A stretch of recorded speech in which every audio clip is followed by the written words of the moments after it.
Hello అండి, welcome to Varshini vlogs. So ఈ temple ఎక్కడో గుర్తుపట్టారా అండి? ఎస్, ఇదండి కోదండ రామస్వామి దేవాలయం అండి. ఇది ఒంటిమిట్టలో కొలువుతీరి ఉన్న శ్రీ కోదండ రామస్వామి దేవాలయం అండి. దీని ఏకశిలా నగరం అని కూడా అంటారండి. సో ఏకశిలా నగరం అని ఎందుకంటారంటే ఇక్కడ ఒకే శిలపైన ఒకే కొండ మీద సీతారామ లక్ష్మణులను చెక్కి ఒకే దాని మీద కొలుతీరి ఉంటారండి. అండ్ ఇది కడప నుంచి 20 కిలోమీటర్ల దూరంలో ఉంటుంది. సో రాజంపేట వెళ్ళే రూట్లో అనమాట.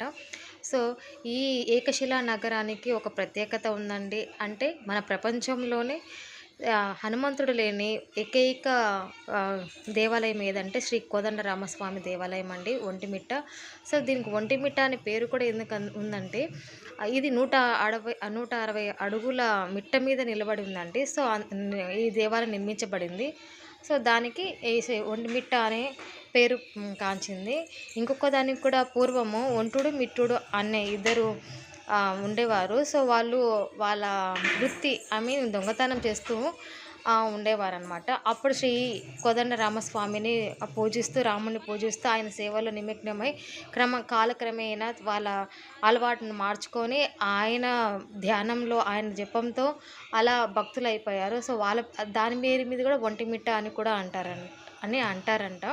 సో అంటే పెద్దలు చెప్పింది నేను మీకు చెప్తున్నానండి.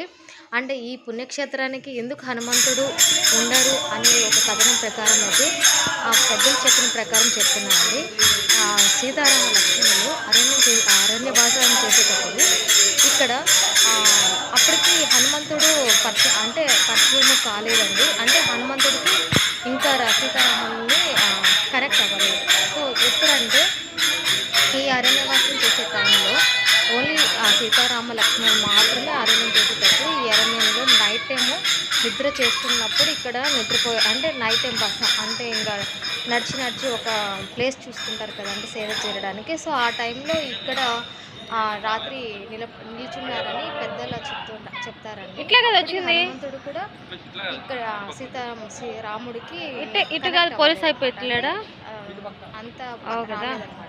సో అప్పటికి ఇక్కడ మాత్రం వాళ్ళు నిలబడిపోయారు ఆ నైట్కి అని ఈ పుణ్యక్షేత్రానికి ఇలా ఇక్కడ హనుమంతుడు లేని దేవాలయంగా నిర్మించబడింది. అండ్ ఇంకొకటి ఏంటంటే ఇక్కడ సీతమ్మ వారికి దాహం వేస్తున్నప్పుడు రాముడు తన బాణంతో ఇక్కడ ఒక బాణం విల్లు వేసినప్పుడు ఇక్కడ వాటర్ వచ్చాయంట.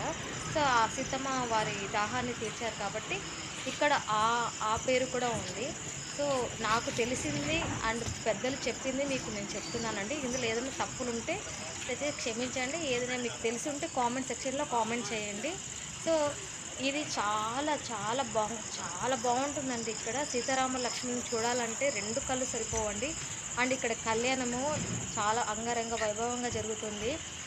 ఇంతకుముందు ఇక్కడ నార్మల్గా ఉండేదండి. అండ్ టీడీపీ వారు తీసుకొని చాలా డెవలప్ చేశారండి ఈ ఒంటిమిట్ట దేవాలయాన్ని అండ్ శ్రీ కోదండ రామస్వామి దేవాలయాన్ని. ఎవరైనా చూడని వారు ఒక్కసారైనా మీ జీవితంలో దర్శించాలని కోరుకుంటున్నాను ఆ దేవదేవుని. శ్రీరామ్ ఓం శ్రీరామ్.